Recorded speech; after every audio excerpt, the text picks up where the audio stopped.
আগস্টে ব্যাপক ও সংগঠিত মানবাধিকার লঙ্ঘন, সুষ্ঠু বিচারে দায়বদ্ধ অন্তর্বর্তী সরকার। শেখ হাসিনা যেখানেই থাকুক বিচার হবে, স্কাই নিউজকে ডক্টর ইউনূস। এবার ওয়ানডে ক্রিকেটকে গুড বাই বললেন মিস্টার ডিপেন্ডেবল মুশফিক।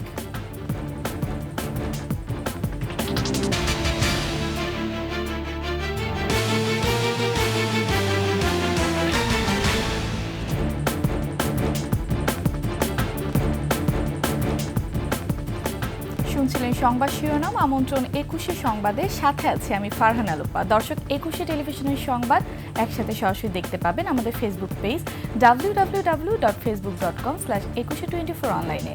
এছাড়া সাবস্ক্রাইব করতে পারেন www.youtube.com/21টিভি চ্যানেলে। জুলাই বিপ্লবে সংগঠিতভাবে বাংলাদেশে ব্যাপক মানবাধিকার লঙ্ঘন হয়েছে বলে মন্তব্য করেছেন জাতিসংঘের মানবাধিকার বিষয়ক হাই কমিশনার ভলকার তুর্ক। আর এই গণহত্যার সুষ্ঠু বিচারে অন্তর্বর্তী সরকার দায়বদ্ধ বলে জানিয়েছেন আইন উপদেষ্টা আসিফ নজরুল। জেনেভায় বাংলাদেশের জুলাই গণহত্যা নিয়ে জাতিসংঘের তথ্যানুসন্ধান প্রতিবেদন উপস্থাপনের সময় সাংবাদিকদের প্রশ্নের জবাবে তারা এসব কথা বলেন। নাইম আহমদের ডেস্ক রিপোর্ট। বাংলাদেশ সময় সন্ধ্যা ৬টায় জেনেভায় জাতিসংঘের মানবাধিকার বিষয়ক হাইকমিশনার ভলকার তুর্ক ২০২৪ সালের জুলাই ও আগস্টে বাংলাদেশের সংঘটিত বিক্ষোভের সাথে সম্পর্কিত মানবাধিকার লঙ্ঘন ও নির্যাতনের উপর জাতিসংঘের মানবাধিকার তথ্য অনুসন্ধান প্রতিবেদন উপস্থাপন করেন। সভায় গত ১২ ফেব্রুয়ারি জাতিসংঘের প্রকাশিত ফ্যাক্ট ফাইন্ডিং রিপোর্ট নিয়ে আলোচনা করা হয়। এ সময় ভলকার তুর্ক বলেন, শেখ হাসিনা আমলে বিশেষ করে জুলাই বিপ্লবে ব্যাপক ও সংগঠিতভাবে বাংলাদেশে মানবাধিকার লঙ্ঘন হয়েছে।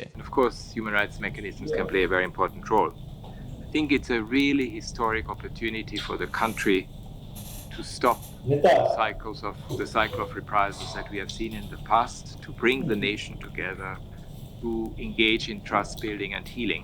সভায় যোগ দিয়ে বাংলাদেশের আইন উপদেষ্টা ডক্টর আসিফ নজরুল জানান, জুলাই আগস্টের সুষ্ঠু বিচারে অন্তর্বর্তী সরকার দায়বদ্ধ। সাংবাদিকদের প্রশ্নের জবাবে জানান, বাংলাদেশে জুলাই আগস্টে রাজনৈতিক সহিংসতা ঘটেছে, তবে সংখ্যালঘুদের তুলনায় মুসলিমদের উপর নির্যাতন বেশি ঘটেছে। They were attacked. There had been some incidents like that. We strongly condemn that. But in most of the cases, those persons belong to Muslim community. সভায় তথ্য উপদেষ্টা মাহফুজ আলম সহ অন্তর্বর্তী সরকার এবং নাগরিক সমাজের প্রতিনিধিরাও যোগ দেন। নাইম আহমেদ, ২১শে টেলিভিশন। জুলাই আগস্ট গণহত্যার বিচারে আন্তর্জাতিক অপরাধ ট্রাইব্যুনালকে সহযোগিতা করতে চান যুক্তরাষ্ট্রের সাবেক ২ রাষ্ট্রদূত। ট্রাইব্যুনালের বিষয়ে প্রোপাগান্ডা প্রতিরোধে সহযোগিতা করবেন বলেও জানিয়েছেন তারা। সাবেক মার্কিন রাষ্ট্রদূত উইলিয়াম বি মাইলাম ও জন ড্যানি লোভিসের সাথে বৈঠক শেষে এসব কথা জানান chief prosecutor Tajul Islam. Shakera Arzu report. বুধবার সকাল ১১টায় আন্তর্জাতিক অপরাধ ট্রাইব্যুনাল পরিদর্শনে আসেন সাবেক ২ মার্কিন রাষ্ট্রদূত উইলিয়াম বি মাইলাম ও জন ড্যানি লোভিস। এ সময় চিফ প্রসিকিউটরের বিশেষ পরামর্শক টবি ক্যাডম্যান উপস্থিত ছিলেন। বৈঠক শেষে চিফ প্রসিকিউটর জানান, জুলাই আগস্টের গণহত্যার বিচারে সহযোগিতা করার কথা জানিয়েছেন সাবেক ২ মার্কিন রাষ্ট্রদূত। তারা বলেছেন তাদের পক্ষে যতটুকু সম্ভব তারা বাংলাদেশে এই মানবতা বিরোধী অপরাধের বিচারের ক্ষেত্রে তারা সহযোগিতাও করতে চান।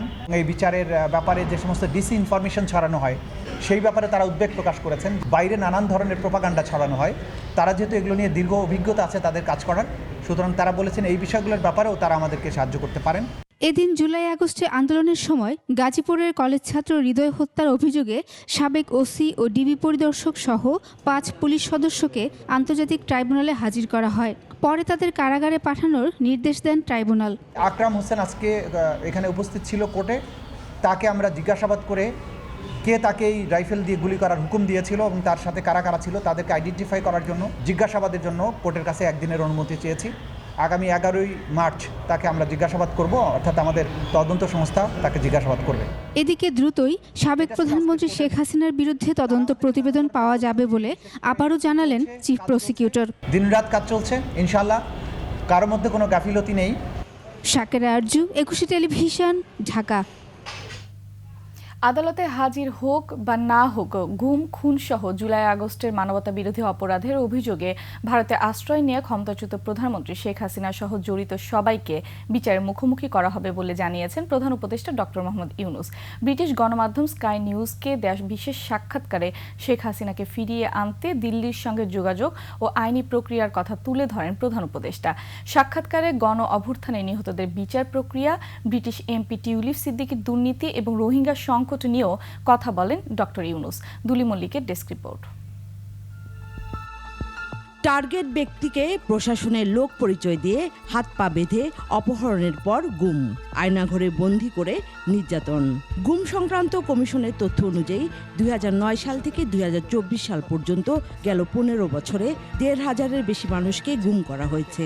অভিযোগ রয়েছে ক্ষমতাচ্যুত প্রধানমন্ত্রী শেখ হাসিনার নির্দেশেই এসব গুম খুনের ঘটনা ঘটত। এখন প্রশ্ন, জড়িত সবাই কি বিচারের মুখোমুখি হবে কিনা? ব্রিটিশ সংবাদ মাধ্যম স্কাই নিউজের এমন প্রশ্নের উত্তর দেন অন্তর্বর্তী সরকারের প্রধান উপদেষ্টা ডক্টর মোহাম্মদ ইউনূস। বলেন, আদালতে হাজির হোক বা না হোক মানবতা বিরোধী অপরাধের মামলায় শেখ হাসিনা সহ তার সঙ্গে জড়িত সবাই বিচারের মুখোমুখি হবেন। She will stand trial, there's no doubt about that, because all the evidences are here. It will be happening in absentia or in her presence. It will be taking place, not only her, and all the people who were associated with her.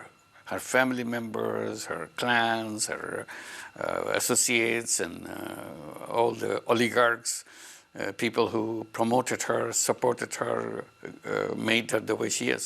স্পষ্ট করেন, শেখ হাসিনাকে ফিরিয়ে আনার ব্যাপারে আইনি প্রক্রিয়া। So we'll be asking, already asked India to hand over Hasina to Bangladesh. No official response, but we are waiting for that. Legally, they are required to send her to Bangladesh. I think it's international law will guide that. July আগস্টে ছাত্র জনতার গণ অভ্যুত্থানে হতাহতদের বিচার প্রক্রিয়া নিয়েও কথা বলেন doctor Yunus. We are trying. We cannot guarantee because we are a short-lived government that because legal process is very slow. গণ অভ্যুত্থানের মুখে শেখ হাসিনা সহ আওয়ামী লীগ সরকারের অনেক নেতাকর্মী পালিয়ে গেলেও এখনও প্রশাসন ব্যবস্থায় অনেকে রয়েছেন। তাদের নিয়েও প্রশ্নের উত্তর দেন তিনি। Everybody was involved in it. Whole government was involved in it. So you cannot distinguish who is really enthusiastically doing it. So we are identifying, we're letting them go through the process. Some will get punished, some will still be under the process, some will still be untraceable. সাক্ষাৎকারে উঠে আসে শেখ হাসিনার বোনের মেয়ে ও British MP tulip সিদ্দিকীর বিরুদ্ধে দুর্নীতির অভিযোগের বিষয়টি। So whether we can bring back a UK citizen for trial in Bangladesh, and so those are issues I'm not very clear about. এছাড়া রোহিঙ্গা প্রত্যাবাসন প্রক্রিয়া নিয়েও মতামত জানান প্রধান উপদেষ্টা। We have contacts with them because there's a new inflow of Rohingyas coming to Bangladesh. So we had to deal with their army on the border. Duli Mallick, desk report, 21 television. 5 August পরবর্তী অচলাবস্থা কাটিয়ে ধীরে ধীরে ঘুরে দাঁড়াচ্ছে পুলিশ। আতঙ্ক কাটিয়ে আইনশৃঙ্খলা পরিস্থিতি নিয়ন্ত্রণে নিত্য নতুন চ্যালেঞ্জ নিয়ে মাঠে কাজ করছেন বাহিনীর সদস্যরা। একই সাথে রাজধানী ক্ষতিগ্রস্ত থানা আর স্থাপনাগুলো সংস্কার করার পর সেবাও এগিয়ে গতি। কর্মকর্তা বলছেন, আবারও ঘুরে দাঁড়িয়েছে পুলিশ। সরেজমিনে প্রতিবেদনে জানাচ্ছে দীপু শিকদার।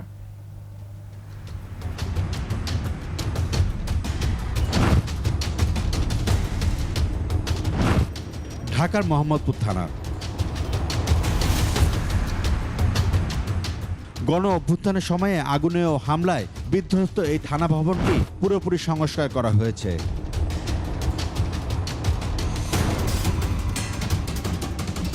থানার কাজও চলছে পুরোদমে, সবাই কাজেও যোগ দিয়েছেন। পুলিশ সদস্যরা চালাচ্ছেন নিয়মিত অভিযান। চুরি, ডাকাতি, ছিনতাই, চাঁদাবাজি, দস্যুতা 428 জন অপরাধীকে কোর্টে প্রেরণ করছে মোহাম্মদপুর থানা পুলিশ একাই। একইভাবে সংস্কার করা হয়েছে মিরপুর, উত্তরা পূর্ব সহ ঢাকার ক্ষতিগ্রস্ত প্রায় সব থানা ভবন। হয়ে উঠেছে কর্মচঞ্চল। লোকেশন বলেন। জিটির জন্য একটা ফোন হারিয়েছিল, সেটার জন্য আমি এসেছিলাম। তো ওনাদের সার্ভিস আমাকে মুগ্ধ করেছে। আমাদের অবস্থান থেকে তাদের সেবা দেওয়ার চেষ্টা করতেছি। সরকারি হিসেবে সে সময় হামলা ও আগুনে নিহত হন পুলিশের 44 জন সদস্য। সারা দেশে 460টি থানা স্থাপনায় আগুন আর ভাঙচুরের ঘটনা ঘটে। এখন প্রায় সবগুলো স্থাপনাই সংস্কারের পর কর্মচঞ্চল। থানা পুলিশের কাজের গতিও আগের থেকে অনেক গুণ বেড়েছে অভিযানের সংখ্যাও। সেবার মান নিয়েও সন্তুষ্টি জানালেন অনেকে। আগে যেরকম আমরা কোনো অভিযোগ করলে ওটা আসলে একটু লেট হইতো, তাকে পাইতাম না আর বর্তমানে বলার সাথে সাথে হচ্ছে কেউ না কেউ থাকুক, তারা কাজটা রিঅ্যাকশন করতেছে। একটা ব্যাংকের জিডি করতে এখানে আমি ফর্ম ফিল আপ করছি, ওখানে আসার পরে বললো যে একটা ডকুমেন্ট লাগবে, ব্যাংকে আসলাম, আমার কাজটা হয়ে গেছে। মিরপুর বিভাগের ডিসির কথা ধীরে ধীরে ঘুরে দাঁড়িয়েছে থানা পুলিশ। এদিকে তেজগাঁও বিভাগের ডিসিও জানালেন পরিস্থিতির উন্নতির কথা। প্রত্যেকটা থানায় ফাংশনাল, দিনের বেলায় চেকপোস্ট হয়, রাতের বেলায় আমাদের চেকপোস্টগুলো হয়, আমাদের অভিযানগুলো চলতে থাকে, নিয়মিত মামলার আসামি আমরা গ্রেপ্তার করি, এছাড়া আমাদের ওয়ারেন্ট তামিল করা হয়।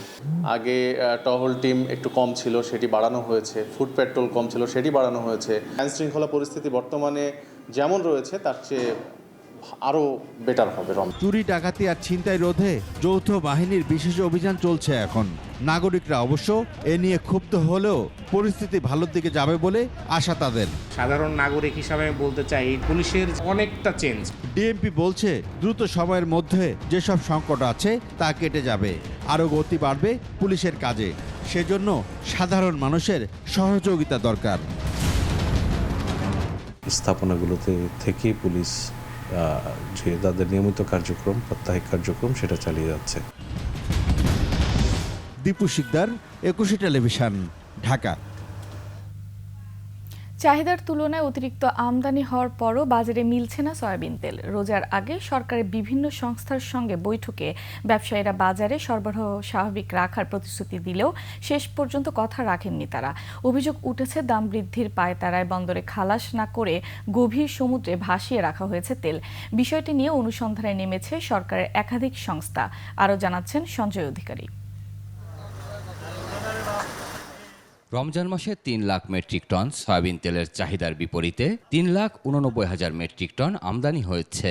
তারপরও বাজারে তেলের দেখা মিলছে না।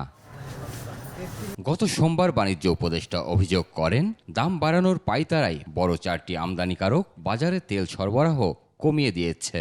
তারা হয়তো চাচ্ছে, যারা হচ্ছে নিশ্চয়ই, তাতে কোনো সন্দেহ নেই, কিন্তু আমরা সেইটা ঘটতে দিতে চাই না। আমাদের পরিশ্রমের উদ্দেশ্যটা হচ্ছে যে আমরা দাম বাড়াতে দিতে চাই না। এনবিআরের তথ্য মতে জানুয়ারি মাসে 1,17,000 টন সয়াবিন তেল আমদানি হয়েছে, যা গত 6 বছরে মাসিক ভিত্তিতে সর্বোচ্চ। আর গত 2 সপ্তাহে টিকে গ্রুপ 43,000 টন, মেঘনা গ্রুপ 50,000 টন এবং সিটি গ্রুপ 26,000 টন সয়াবিন তেল আমদানি করেছে। এর বাইরে অন্যান্য কোম্পানি 11,000 টন সয়াবিন তেল আমদানি করেছে।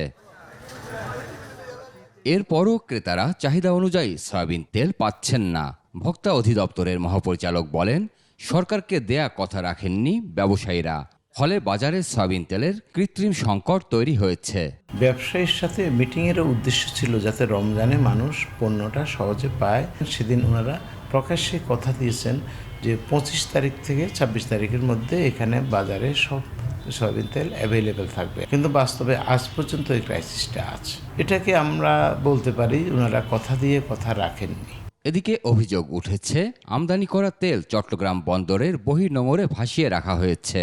এছাড়া বিভিন্ন গোডাউনেও বিপুল পরিমাণ সয়াবিন তেল মজুদ রয়েছে। সব মিলিয়ে তেল সংকটের কারণ অনুসন্ধানে 7 সদস্যের কমিটি করেছে ভোক্তা অধিদপ্তর। তাদের যে পুরনো যে ইল্ড প্র্যাকটিসগুলা, সেগুলাতে তারা পরিবর্তিত হয়ে গেছে, এটা মনে করা হলে এটা ভুল হবে। পুরা আমদানির পর্যায় থেকে আমাদের এই বিপণন পর্যন্ত কি কি কারণ জড়িত আছে এবং কি কি স্টেপগুলো আছে, সেখানে কোথায় কোথায় ডিসরাপশন আছে, এই ওরা যদি প্রতিবেদন দেয় তখন আমি ওটা দেখে যেটা সঠিক এটা আপনাদেরকে জানাতে। দোষীদের শাস্তির আওতায় আনা হবে উল্লেখ করে ব্যবসায়ীদের মনোভাব পরিবর্তনেরও তাগিদ দেন তিনি। ব্যবসায়িক সংস্কৃতি এরও আমূল পরিবর্তন দরকার। সঞ্জয় অধিকারী, 21 টেলিভিশন, ঢাকা। এবার তারকা ক্রিকেটার মুশফিকুর রহিমের অবসর প্রসঙ্গ।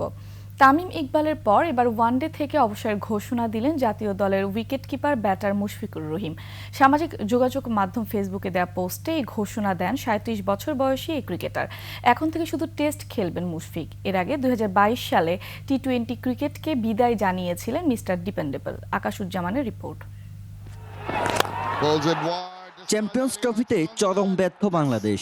সমালোচনার মুখে পড়েন দুই সিনিয়র ক্রিকেটার মুশফিকুর রহিম ও মাহমুদুল্লাহ রিয়াদ। শুধু বাংলাদেশের নয়, অন্য দেশের সাবেকদেরও সমালোচনায় ছিলেন তারা। জাতীয় দলের জার্সি তুলে রাখারও জোর দাবি ওঠে টাইগার ক্রিকেট ভক্তদের কাছ থেকে। এমন সময় হুট করেই অবসরের ঘোষণা দিলেন মুশফিক। 2022 সালে এভাবেই অবসর নিয়েছিলেন টি-20 থেকে। এখন তাই শুধুমাত্র টেস্ট ক্রিকেটে দেখা যেতে পারে এই উইকেটকিপার ব্যাটারকে। চ্যাম্পিয়ন্স ট্রফিতে বাজে ফর্ম ও দলের ভরাডুবির দিকে ইঙ্গিত করে ফেসবুক পোস্টে মুশফিক লিখেন, গত কয়েক সপ্তাহ তার জন্য খুব চ্যালেঞ্জিং ছিল এবং উপলব্ধি করেন এটাই তার ভাগ্য। সবশেষ লিখেন, পরিবার, বন্ধু ও ভক্তদের জন্য কৃতজ্ঞতার কথা, যাদের জন্য 19 বছর ধরে খেলেছেন ক্রিকেট। 2006 সালে প্রথম ওয়ানডে খেলা মুশফিক 9 সেঞ্চুরি ও 49 50-তে করেছেন 7,795 রান, যা বাংলাদেশের ব্যাটসম্যানদের মধ্যে দ্বিতীয় সর্বোচ্চ। 2011 সাল থেকে 2014 সাল পর্যন্ত বাংলাদেশ দলকে ওয়ানডেতে নেতৃত্বও দিয়েছিলেন মিস্টার ডিপেন্ডেবল। সাদা পোশাকে টাইগার জার্সিতে 6,000-এর বেশি রান করেছেন মুশফিক, আর টি-20-তে মুশির রান 1500। আকাশুজ্জামান। নিচ্ছি সংবাদ বিরতি। যখন ফিরছি তখন অন্যান্য সংবাদের সাথে আরও থাকবে। চ্যাম্পিয়ন্স ট্রফি থেকে বিদায় দক্ষিণ আফ্রিকার, ফাইনালে ভারতের সঙ্গী নিউজিল্যান্ড।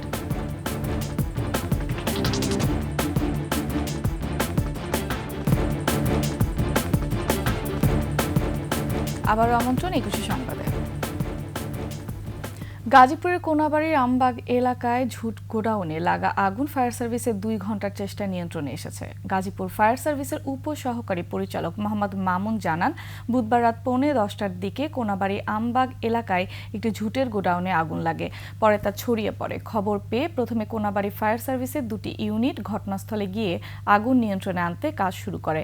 ব্যাপকতা বাড়াতে থাকায় পরে ভোগড়া ও জয়দেবপুর ফায়ার সার্ভিসের আরও 3টি ইউনিট আগুন নিয়ন্ত্রণের কাজে যোগ দেয়। তবে আগুন লাগার কারণ ও ক্ষয়ক্ষতির পরিমাণ সম্পর্কে এখনো জানা যায়নি। দর্শক, শেষ করছে 21 সংবাদ। যাবার আগে সংবাদ শিরোনামগুলো আরও একবার। জুলাই আগস্টে ব্যাপক ও সংগঠিত মানবাধিকার লঙ্ঘন, সুষ্ঠু বিচারে দায়বদ্ধ অন্তর্বর্তী সরকার। শেখ হাসিনা যেখানেই থাকুক বিচার হবে, স্কাই নিউজকে ডক্টর ইউনূস। এবার ওয়ানডে ক্রিকেটকে গুড বাই বলেন মিস্টার ডিপেন্ডেবল মুশফিক।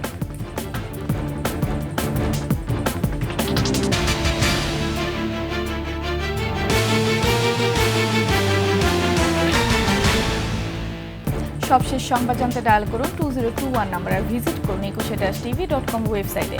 ফেসবুকে ভিজিট করতে পারেন www.facebook.com/2124 অনলাইনে। এছাড়া সাবস্ক্রাইব করতে পারেন www.youtube.com/21tv চ্যানেলে। এতক্ষণ সঙ্গে থাকার জন্য ধন্যবাদ। পরবর্তী সংবাদ দেখার আমন্ত্রণ রইল। 21-এর সাথেই থাকুন।